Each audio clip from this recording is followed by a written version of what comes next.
Today we're seeing the government guillotine this bill. The act of guillotining a bill is in itself a phenomenally undemocratic act. What it does, it cuts out the opposition's ability to push and challenge the government to make sure that the laws that they're introducing are actually the correct laws. And it is a guarantee that the law will not be tested properly before it's implemented, and therefore it is very likely that the law is going to be poorer, significantly poorer as a result. And this guillotining is happening by a government that has actually probably been one of the most undemocratic governments that I have seen in the history of the state.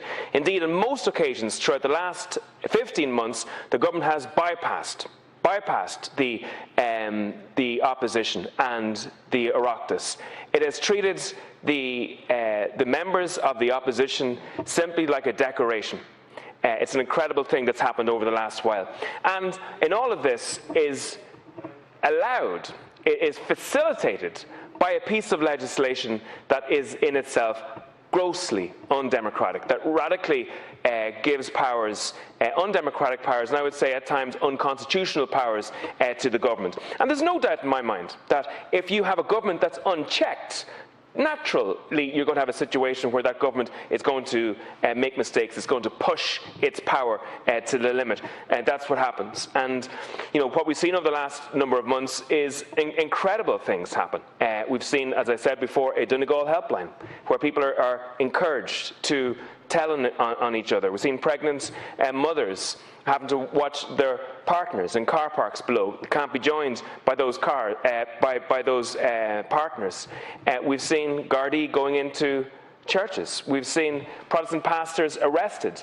We've seen families sent away from funerals by priests from the door of a church because their own sibling is lying in a coffin inside. We've seen students gather in Galway, and the Fianna Fáil senator from the area say that the army needs to be brought in. And having closed down practically every public venue that exists in the country, and then tell young people that it's an outdoor summer, and then when those young people do gather in a number of streets outside, the political establishment hammers down on them at an unmerciful rate. It's an incredible situation. The government actually, by their actions, created the situation in South William Street last week. If people had been allowed to gather in sixes, around tables, in outdoor settings, in pubs and restaurants in the country, that wouldn't have happened. And they're going a step further on this occasion. There's photographs up on social media now of the bandstand in St. Stephen's Green being fenced off. And I'm hearing in other parts of the country they're fencing off the public realm from young people. Now, 0.1% of the transmissions of this illness happened outside. And yet now the government is actively fencing off the outside from people. The problem is with these restrictions, they don't delete human activity. They simply displace human activity. And if you reduce the spaces that human activity can exist, well, then people are going to be corralled in bigger numbers. And that whole action is self-defeating in the long run. There's reports there by the Taoiseach saying that the July reopening might be reviewed. He says if people don't follow the rules, he's going to catch them. Unbelievable response from the Taoiseach of the country, saying that if they're not good children, he will punish them by further restrictions in the future.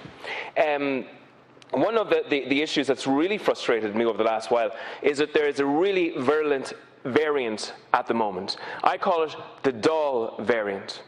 And that variant is a serious and a deadly threat to common sense. And all of the things that we've seen in the last while shows that common sense has been heavily attacked by this particular variant. And the sad thing is that the opposition is not immune to this variant. In actual fact, most of the opposition wanted to go further than the government over the last month, even up to a number of weeks ago. And even Sinn Féin were sitting on the fence. They abstained in the Seanad, and they flip-flopped now to a no vote here today. An opposition needs to hold the government to account. The government won't be able to do its job properly unless it's pushed to the limit by an opposition. And that opposition hasn't done its job here in this state over the last while. So where are we now? We're in a situation today where there's 93 people with COVID in hospitals. So all of the people with COVID in hospitals could fit in Navan Hospital at the moment, and there'd still be 20 beds left over in that one hospital. Thankfully, that number is extremely low. Now, it amazes me how insular this country still is. We're so inward-looking. I talk to people internationally, and they still cannot believe the pubs and restaurants are closed in this country. Denmark and Finland, who had similar levels of morbidity and mortality to this country, Denmark opened up its pubs and restaurants in mid-April. Finland opened up on the 12th of May. And yet this government is not considering to do it for a number of months. We have the illogical situation that hotels can open for indoor dining and drinking today, and that we're not going to see that happen for a number of weeks yet in the rest of the hospitality industry. And AIM2 is calling for the government to open up all of hospitality under the same science and under the same regulations. Leo Varadkar was on the radio earlier this week saying it's not a scientific reason that they're not opening up together. He said it was a practical reason. It's an absolutely incredible situation. So my attitude on this is that the government needs to get practical. If the government needs particular restrictions in the future, the government can come knocking on the door to the elected representatives of the people of Ireland and ask us for those.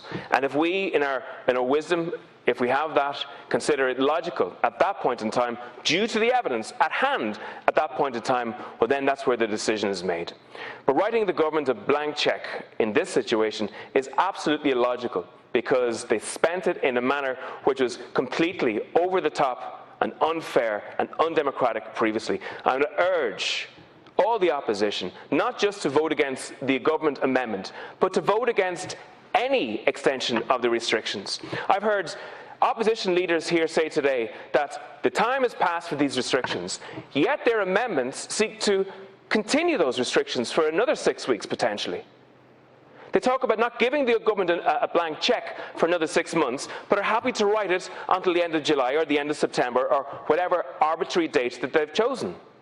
The truth of the matter is, we need to make sure that we protect the most vulnerable, that we roll out vaccines to those who need them, and that we make sure that we socially distance and protect people. But we do need to start to live again.